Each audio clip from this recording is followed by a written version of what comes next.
चाहे आप एक नए विश्वासी हो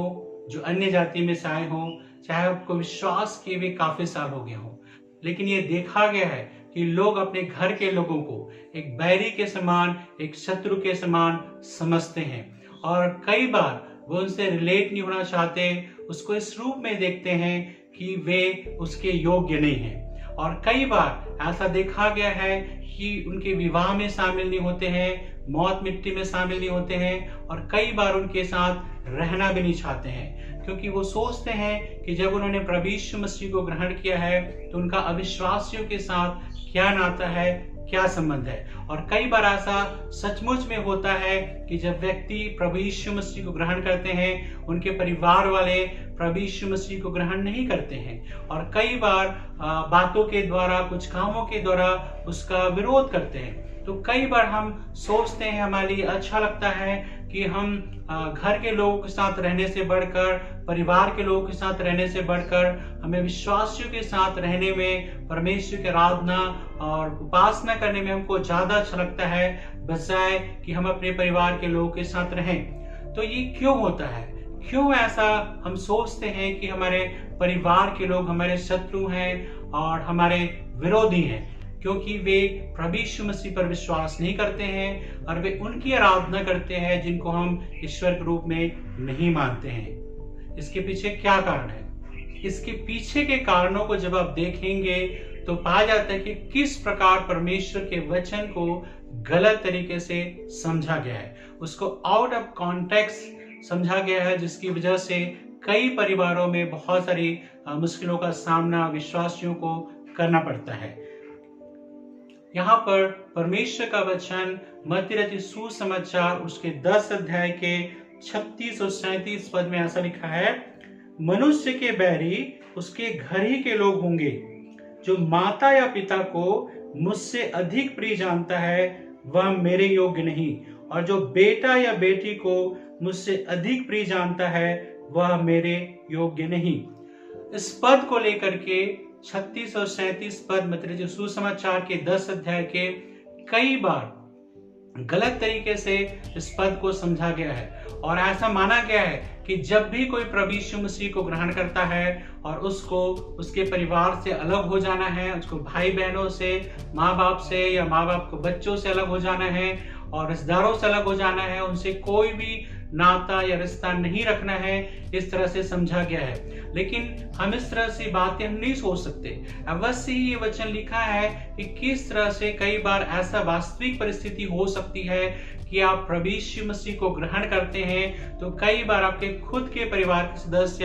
या हो सकता है माता पिता या बच्चे या भाई या बहन या कई लोग तुरंत प्रभु यीशु मसीह को ग्रहण नहीं करेंगे। लेकिन इसका मतलब ये नहीं है कि आप उनको एक बैरी के रूप में और एक दुश्मन के रूप में समझने लगे और उससे उन लोगों से अपने आप को आप अलग करें। ऐसा परमेश्वर का वचन नहीं सिखाता है। इस पद को पढ़ के ऐसा लगता है कि परमेश्वर चाहता है हम जैसे विश्वास करें इन सब से अलग हो जाएं और इन सब के साथ न रहें, इस तरह का ऐसा लग सकता है, लेकिन यहाँ पर इसका वास्तविक अर्थ ऐसा नहीं है। मुझे भी याद है जब मैंने प्रभु यीशु मसीह को ग्रहण किया, सबसे पहले मुझे ये बात सिखाई गई कि इसी पद को लेकर कि मनुष्य के बैर उसके घर के लोग ही होंगे। तो कई बार विश्वासियों को ये सिखाया जाता है, जो नए विश्वासियों को ये सिखाया जाता है कि घर वाले तुम्हारे चाहे कुछ भी करें, कुछ भी बोले, लेकिन तुम्हें विश्वास को नहीं छोड़ना है। अवश्य में विश्वास को नहीं छोड़ना है, लेकिन बैरी के रूप में घर वालों को समझना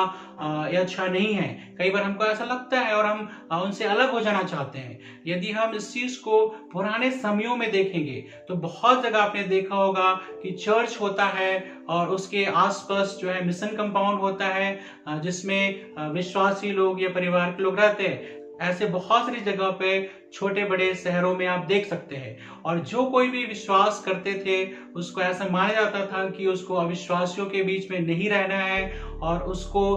कलीसिया के लोगों के साथ संगति करना है, कलीसिया के लोगों के साथ रहना है। इस प्रकार वो समाज से, परिवार से रिश्तेदारों से बिल्कुल अलग हो जाता था और इस तरह से क्रिश्चियन कंपाउंड में ऐसे लोगों को आप देख सकते हैं। लेकिन क्या सचमुच में परमेश्वर का वचन ये चाहता है कि जैसे हम विश्वास करें उसी समय से सबको दुश्मन के रूप में समझने लगे, सबको बैरी के रूप में समझने लगे और उनकी बातों को ना माने, उनके साथ कोई संगति ना करें? इस तरह का परमेश्वर का वचन नहीं सिखाता है। इन पदों को पढ़कर, मत्ती उसका 10, 36, 37 को पढ़कर आपको लग सकता है, लेकिन ऐसा वास्तविक नहीं है। कई बार ऐसी परिस्थितियां आ तो सकती हैं कि वे आपको घर से निकाल दें या जमीन जायदाद से बेदखल कर दें या कई बार आपके साथ मारपीट करें, लेकिन फिर भी परिवार वालों को बैरी के रूप में समझना हमारे लिए अच्छा नहीं है, क्योंकि परमेश्वर का वचन इस प्रकार से लिखा है। यदि हम पहला तीमुथियुस उसका 5 अध्याय के 8 पद को पढ़ते हैं, यहाँ पर इस प्रकार लिखा है, पर यदि कोई अपनों की और नीच करके अपने घराने की चिंता ना करे तो वह विश्वास से मुकर गया है और अविश्वासी से भी बुरा बन गया है। देखिए, यहाँ पर एक बात को परमेश्वर का वचन हमें सिखाता है कि यदि कोई विश्वासी है लेकिन अपने परिवार की चिंता नहीं करता है, अपने रिश्तेदारों की चिंता नहीं करता है, अपने माँ बाप की चिंता नहीं करता है, अपने भाई बहन की चिंता नहीं करता है, अपने बच्चों की चिंता नहीं करता है, वो सोचता है कि किस तरह से मैं केवल एक विश्वासी बन के रहूं और केवल विश्वासियों की बीच संगति करूं, लेकिन मेरे माँ बाप जो अभी भी अन्य जाति हैं, मेरे माँ बाप जो अभी परमेश्वर को नहीं जानते, उसको अपनाना नहीं चाहते हैं, वो मेरे बैरी हैं और उनकी चिंता मुझे नहीं करनी है, इस बात को मैं सोचने लगूं। तो यहाँ पे परमेश्वर का वचन कहता है कि यदि कोई विश्वासी व्यक्ति ऐसा करता है और अपने लोगों की चिंता नहीं करता है, कहता है वो अविश्वासी से भी बुरा बन गया है और अपने विश्वास से मुकर गया है। एक जगह पे प्रभु यीशु मसीह वचन प्रचार कर रहे थे और उस जगह पर उसके रिश्तेदार वहां पर आए, उसके परिवार आए। उन्होंने कहा कि देखो तुम्हारे माँ और तुम्हारे भाई बहन लोग बाहर खड़े हैं। तो उसने लोगों से बोल के बोला कि देखो ये कौन है, मेरे माँ बाप भाई बहन जो परमेश्वर की इच्छा के अनुसार चलते हैं, वे मेरे माँ बाप भाई बहन हैं। तो जनरली हम ऐसा सोचते हैं कि परमेश्वर चाहता है कि हम अपने माँ बाप का इनकार करें या माँ बाप के माँ बाप ना बोलें या भाई बहन ना बोलें। बहुत सारे लोगों के माँ बाप तो हैं लेकिन वो अपने माँ बाप को वो माँ बाप नहीं बोलते। लेकिन बहुत सारे ऐसे पास्टरों को, ऐसे बहुत सारे सेवकों को वो आत्मिक पिता बोलते हैं, आत्मिक माँ बोलते हैं और उनके नाम से वो पहचाने जाते हैं। कई बार ऐसे लोगों को आप देख सकते हैं जो जिनके आगे हमेशा इस बात बोलेंगे कि किसी पर्टिकुलर परमेश्वर दास का नाम लेके, दासी का नाम लेके बोलेंगे कि वे मेरे आत्मिक पिता हैं, आत्मिक माता है, लेकिन अपने माँ बाप के साथ कोई भी कनेक्शन वो नहीं दिखाते। तो क्या परमेश्वर का वचन इस तरह से हमें सिखाता है? बिल्कुल भी नहीं। तो कई बार इस तरह की बातों हम करते हैं, वो इसलिए होता है कि परमेश्वर के वचन को सही संदर्भ में हम नहीं समझते। प्रभु यीशु मसीह ने ये नहीं कहा कि हर विश्वासी के माँ बाप उसके बैरी हैं या उनसे दूर रहना है, लेकिन एक बात को बताया कि किस तरह से लोग, जब आप विश्वास करोगे तो आपके विश्वास का विरोध होगा। वहां पर उससे पहले के पदों में प्रभु यीशु ने कहा कि तुम्हारे घर के लोग ही तुम्हारे विरोध में खड़े होंगे और वे इस बात को करेंगे, क्योंकि कहता है तुम्हारी विचारधारा अलग हो जाएगी, उनकी विचारधारा अलग हो जाएगी, इसलिए वो अलग बातें करेंगे, लेकिन फिर भी हमारे दुश्मन नहीं है।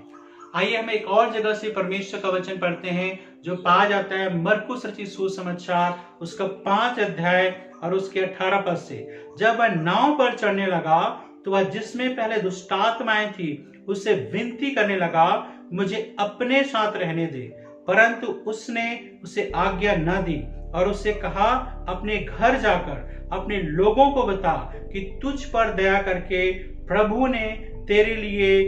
कैसे बड़े काम किए हैं। वह जाकर तीका पुलिस में इस बात का प्रचार करने लगा कि यीशु ने मेरे लिए कैसे बड़े काम किए, और सब लोग अचंभा करते थे। हम जानते हैं ये प्रभु यीशु जब गिरासेनियों के देश में पहुंचे तो वहां पर एक व्यक्ति है जिसमें दुष्ट आत्माएं हैं, जिसे कोई भी कंट्रोल नहीं कर सकता है, लेकिन प्रभु यीशु मसीह ने उसको दुष्ट आत्मा को निकाला, और वरन एक नहीं, वहां पर एक पूरी सेना थी और वह व्यक्ति बिल्कुल अच्छा उसी समय हो गया। तो वह तुरंत कहने लगा कि प्रभु आपने मेरे जीवन को अच्छा किया, अब तो मैं केवल आपके पीछे जहां जहां आप जाओगे वहां मैं जाना चाहता हूं। लेकिन प्रभु यीशु मसीह ने कहता है उसे आज्ञा नहीं दी, लेकिन उसे कहा कि मेरे पीछे जाने से बेहतर है कि तुम अपने घर जाओ और घर के में जा करके अपने लोगों को, अपने पड़ोसियों को, सबको जो है बताओ कि यीशु ने तुम्हारे लिए कैसे काम किए हैं। तो कई बार हम इस बात को समझना बहुत जरूरी है कि परमेश्वर केवल हमें ये नहीं चाहता है कि हम केवल विश्वासी लोगों के साथ संगति करें, केवल उनके साथ प्रार्थना करें, केवल उनके साथ ही संगति करें, परंतु हम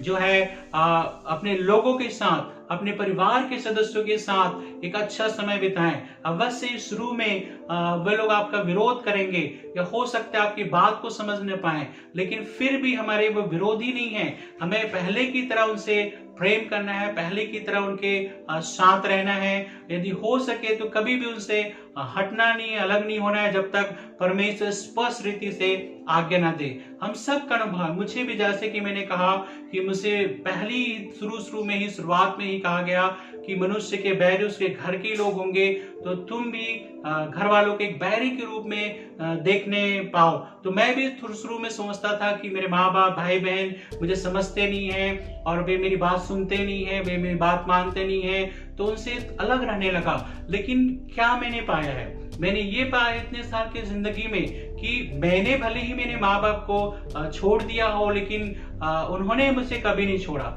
मेरे माँ बाप ने, मेरे भाई बहन ने हमेशा मुझसे प्यार करते रहे, हमेशा। आज भी जब मैं देखता हूँ कि आज भी वे मेरे लिए खड़े होते हैं। कई बार ऐसा मैंने पाया है कि बहुत बार जब किसी ने मेरी आर्थिक मदद नहीं की, किसी ने मेरी आर्थिक सहायता नहीं की, लेकिन मेरे परिवार मेरे लिए हमेशा खड़ा रहा। और आज भी हमेशा मैं देखता हूँ कि किस तरह से मेरा परिवार मेरे लिए खड़ा होता है और मुझे आर्थिक सहायता भी प्रदान करता है, और विश्वास में भी अब उसकी वजह से वो लोग आज भी सारे के सारे लगभग विश्वास में अब आ चुके हैं। तो यहाँ पर इस बात को हमको समझना जरूरी है कि कई बार हो सकता है कईयों का बहुत ही कड़वा अनुभव हो परिवार के रूप में, लेकिन फिर भी अपने परिवार वालों को प्रेम करना ना छोड़ें, उनकी सहायता करना ना छोड़ें, उनसे मिलना जुलना, उनके शादी ब्याह में जाना, उनको अपने जीवन में स्थान देना ना छोड़े, क्योंकि वे आज भी आपको प्यार करते हैं। और ऐसा यदि आप करते हैं तभी उनके जीवन में बदलाव आएगा। केवल ये नहीं कि उन्होंने परमेश्वर के वचन को ग्रहण नहीं किया या प्रार्थना में शामिल नहीं होते हैं या परमेश्वर के दासों को अपने घर में नहीं आने देते हैं, इसका मतलब आपके विरोधी या शत्रु हो गए, ऐसा नहीं है। इस तरह से आप देखेंगे तो कभी भी उनको जीत नहीं पाएंगे। लेकिन यदि उनको उस रूप में देखेंगे कि मेरे माँ बाप हैं, इन्होंने मुझे जन्म दिया है, मेरे भाई बहन हैं, मेरे रिश्तेदार हैं, मैं आज भी इनसे प्रेम करता रहूंगा और इनको, उनके जीवन को हमेशा मदद करता रहूंगा। आप देखिए प्रभु यीशु मसीह ने तो ये कहा, जैसे हमने कहा कि मनुष्य के बैरी उसके घर के लोग होंगे, और अवश्य ही हम देखते हैं कि शुरुआत में प्रभु यीशु मसीह के परिवार वाले भी उसको उतना ग्रहण नहीं करते थे, लेकिन बाद के समय हम देखते हैं कि किस तरह से प्रभु यीशु मसीह के परिवार वालों ने ही प्रभु यीशु मसीह को ग्रहण किया। जब प्रभु यीशु मसीह क्रूस पे चढ़े हुए थे तो उसने अपने प्रिय चेले यूहन्ना को बोला कि देख यह तेरी माता है, अपनी माता मरियम की ओर देखकर बोला कि देख यह तेरी माता है, और उसको कहता है वह चेला उसी समय अपने घर ले गया। तो क्या प्रभु यीशु मसीह ने जो कुछ सिखाया वो नहीं कर रहा है? देखिए क्रूस पर चढ़े हुए भी अपनी माँ की वो चिंता कर रहे हैं। और यदि हम उसके भाइयों के विषय में भी हम देखेंगे तो हम इस बात को पाते हैं कि किस तरह से ये माना जाता है कि जो याकूब की पत्री का लेखक है वो प्रभु यीशु मसीह का स्वयं का भाई है, क्योंकि जो याकूब प्रभु यीशु मसीह का चेला था वो घात कर दिया गया था, और उसके बाद याकूब नाम से व्यक्ति जो ये पत्रिया को लिखता है तो वहां पर ऐसा माना जाता है कि प्रभु यीशु मसीह का भाई इसका लेखक है। तो हम इस बात को पाते हैं कि शुरुआत में कई बार हो सकता है कि वो आपके परिवार वाले शुरू में प्रभु को ग्रहण ना करें, और हो सकता है आपकी बातों को ना माने, हो सकता है वो बाइबल की बातों को ना माने, लेकिन धीरे से जब आप उनसे प्रेम करते रहेंगे, उनके साथ बने रहेंगे, अपने प्रेम को विरोध के बाद भी आप दिखाते रहेंगे, एक दिन ऐसा आता है और बहुतों का अनुभव है कि बहुत सारे परिवार के सदस्य प्रभु यीशु को अपने जीवन में अपनाते हैं। तो ध्यान दीजिए, कभी भी अपने आप को अकेला रहने की कोशिश ना करें, परिवार से अपने आप को घिरा रखें और परमेश्वर आपके परिवार के द्वारा भी आपके जीवन को आशीष देना चाहता है। यदि आपको ये वीडियो पसंद आता है, आप दूसरों को शेयर करें। हमारे चैनल दुनिया जी प्रेयर हाउस में और भी वीडियोस है, उसको देखते रहें, अपना कमेंट करें। आप हमें कॉल भी कर सकते हैं प्रार्थना के लिए, और यदि आपका कुछ अन्य विचार है तो भी आप हमें भेज सकते हैं। प्रभु आप सबको आशीष दे।